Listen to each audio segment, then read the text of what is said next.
അസ്സലാമു അലൈക്കും വറഹ്മത്തുള്ളാഹി. ബിസ്മില്ലാ അൽഹംദുലില്ലാ വസ്സലാത്തു വസ്സലാമു അലാ റസൂലില്ലാ വഅലാ ആലിഹി വസ്വഹബിഹി അജ്മഈൻ അമ്മാ ബഅദ്.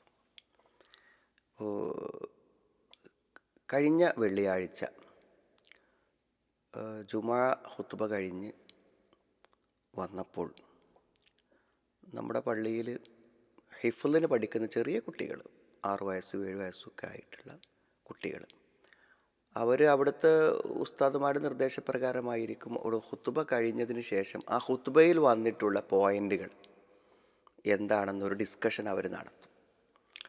അപ്പോൾ അവിടെ പഠിക്കുന്നൊരു കുട്ടി ഒരു 6-7 പോയിൻ്റുകൾ, ഇപ്പോൾ ഖുത്ബ പറഞ്ഞത് ഞാനാണല്ലോ, അപ്പോൾ അതിലുള്ളൊരു 7 പോയിൻ്റുകൾ എഴുതി കൊടുന്ന് കാണിച്ചത്. അപ്പോൾ അത് വല്ലാത്ത ഒരു അത്ഭുതവും ആശ്ചര്യവും ഒക്കെ ഉണ്ടാക്കിയ ഒരു കാര്യമായിരുന്നു. അതേ അനുഭവം തന്നെ നമ്മുടെ ലേണിംഗ് ക്ലാസ്സിലും വരുന്ന കുട്ടികൾ അവിടെ നിന്ന് വാക്കർത്ഥങ്ങൾ എഴുതി, ആശയങ്ങൾ എഴുതി, അത് പിന്നീട് വീട്ടിൽ വന്ന് പറയുന്നത് നമ്മൾ കാണാറുണ്ട്. അപ്പോൾ ഇത് നമ്മൾ മനസ്സിലാക്കേണ്ട ഒരു കാര്യം എന്ന് പറഞ്ഞാൽ, നമ്മളെപ്പോഴും കുട്ടികളല്ലേ എന്ന് പറയും. അത് പൊതുവേ ഒരു പ്രയോഗമാണല്ലോ, കുട്ടികളല്ലേ, കുട്ടിയല്ലേ. അതിപ്പോൾ അവരെന്തെങ്കിലും ഗുരുതരമായ തെറ്റ് ചെയ്താലും കുട്ടിയല്ലേ എന്ന് പറയും. അതേപോലെ തന്നെ അവർക്ക് നൽകേണ്ട ചില കൺസിഡറേഷൻ നൽകാതിരിക്കുമ്പോൾ നമ്മൾ കുട്ടിയല്ലേ എന്നാണ് പറയുന്നത്. സത്യത്തിൽ നമ്മളിപ്പോൾ ഒരു ഹോട്ടലിൽ ഇരിക്കുമ്പോൾ എല്ലാവർക്കും പ്ലേറ്റ് കൊണ്ടുവരുന്ന സമയത്ത് ആദ്യം ഒരു പ്ലേറ്റ് വെക്കേണ്ടത് ആരുടെ മുന്നിലാണ്? കുട്ടീൻ്റെ മുന്നിലാണ്. എപ്പോഴും നമ്മൾ ശ്രദ്ധിക്കേണ്ടത്, പരിഗണിക്കപ്പെടില്ലെന്ന് വിചാരിക്കുന്ന ആളുകളെയാണ് നമ്മൾ പരിഗണിക്കേണ്ടത്. പരിഗണിക്കപ്പെടില്ലെന്ന് വിചാരിക്കുന്നവരെയാണ് നമ്മൾ പരിഗണിക്കേണ്ടത്. നമ്മളിപ്പോൾ ഒരു വാഹനത്തിൽ യാത്ര ചെയ്യുമ്പോൾ ചിലപ്പോൾ അവിടുത്തെ ഡ്രൈവർ പരിഗണിക്കപ്പെടാതെ പോയേക്കും. അപ്പോൾ അയാളെയാണ് പരിഗണിക്കേണ്ടത്. എല്ലാ സ്റ്റാഫിനെയും നമ്മൾ ഒരു കാര്യത്തിന് വേണ്ടി ക്ഷണിക്കുമ്പോൾ ചിലപ്പോൾ സെക്യൂരിറ്റിയെ വിളിക്കാൻ വിട്ടുപോകും ആളുകൾ, അയാളെയാണ് ഒന്നാമത് വിളിക്കേണ്ടത്. അപ്പോൾ പരിഗണിക്കപ്പെടാൻ പടില്ലെന്ന് വിചാരിക്കുന്നവരെ പരിഗണിക്കുമ്പോഴാണ് ആ പരിഗണനകൾ ഏറ്റവും അർത്ഥവത്തും ആകർഷണീയവുമായി തീരുന്നത് അപ്പോഴാണല്ലോ. ഇപ്പോൾ കുട്ടികളെ പൊതുവെ നമ്മൾ കുട്ടികളെന്ന് പറഞ്ഞ് ഒഴിവാക്കലാണ് ചെയ്യുന്നത്. പക്ഷെ ആ കുട്ടികൾ നമ്മളെക്കാളും ഗംഭീരമായി ഓരോ കാര്യങ്ങളിലും ഇടപെടുന്നു എന്നതാണ് ഇത് നൽകുന്ന പാഠം. ഒരു പക്ഷേ മുതിർന്ന ഒരാൾ ആ ഖുത്ബക്ക് വന്ന ഒരാളോട് ചിലപ്പോൾ നമ്മൾ ഇന്നത്തെ ഖുത്ബയിൽ പറഞ്ഞ പ്രധാനപ്പെട്ട കാര്യങ്ങൾ എന്താണെന്ന് വെച്ചാൽ ചിലപ്പോൾ അയാൾക്ക് ഓർമ്മ ഉണ്ടായിക്കൊള്ളുന്നില്ല.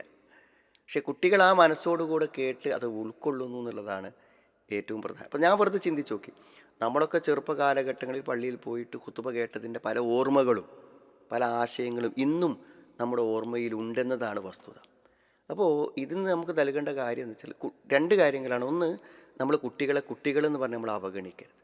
അവരെല്ലാ കാര്യങ്ങളിലും നമ്മളെപ്പോലെ ചിന്തിക്കുന്നവരാണെന്ന് മനസ്സിലാക്കി അവരെ പരിഗണിക്കാൻ നമ്മൾ പ്രത്യേകമായി ശ്രദ്ധിക്കണം. രണ്ടാമത്തെ, ഇത്തരം ക്ലാസ്സുകളിലും സംസാരങ്ങളിലും ഖുത്ബകളിലൊക്കെ നമ്മൾ അവരെ കൊണ്ടുപോകണം. അത് ശ്രദ്ധിക്കാൻ അവരെ നമ്മൾ എന്ത് ചെയ്യണം? പ്രേരിപ്പിക്കണം.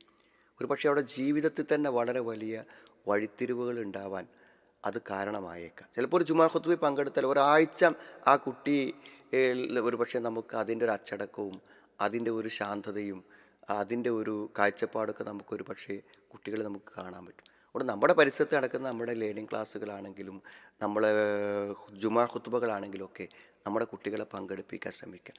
അവർക്ക് വ്യക്തമായിട്ടുള്ള ഉപദേശങ്ങളും നിർദ്ദേശങ്ങളും സാന്ദർഭികമായി നൽകാൻ വേണ്ടി നമ്മൾ ശ്രദ്ധിക്കുക. അപ്പോൾ തീർച്ചയായും അതിന് വലിയ ഫലങ്ങളുണ്ടാവും. ലുക്മാൻ മകനെ ഉപദേശിച്ചു എന്ന് പറഞ്ഞാൽ ചെറിയൊരു കുട്ടിയോട് യാ ബുനയ്യ, കുഞ്ഞു മകനെ എന്ന് വിളിച്ച് ഉപദേശിക്കുന്നത് അത്രയും കുട്ടികൾക്ക് നൽകേണ്ട ഉപദേശങ്ങൾക്ക് അത്രയും പ്രാധാന്യമുണ്ടെന്ന് ഖുർആൻ ഒരു സൂറത്ത് തന്നെ നിശ്ചയിച്ച് പറഞ്ഞു തരുമ്പോൾ നമ്മളതിനെ ഗൗരവമായിട്ട് തന്നെ എന്ത് ചെയ്യണം? പരിഗണിക്കണം. അതുകൊണ്ട് നമ്മുടെ കുട്ടികളെ ഇത്തരം കാര്യങ്ങൾ ശ്രദ്ധിപ്പിക്കാൻ പ്രേരിപ്പിക്കുകയും അവർ ശ്രദ്ധിച്ചിട്ടുണ്ടോ എന്ന് പരിശോധിക്കുകയും അതേപോലെ തന്നെ അവരെ അത്തരം അവസരങ്ങളിൽ ബോധപൂർവം പങ്കെടുപ്പിക്കാൻ ശ്രമിക്കുകയും ചെയ്യണമെന്ന വലിയൊരു പാഠം ഈ കാര്യത്തിലുണ്ടെന്നാണ് മനസ്സിലാക്കുന്നത്.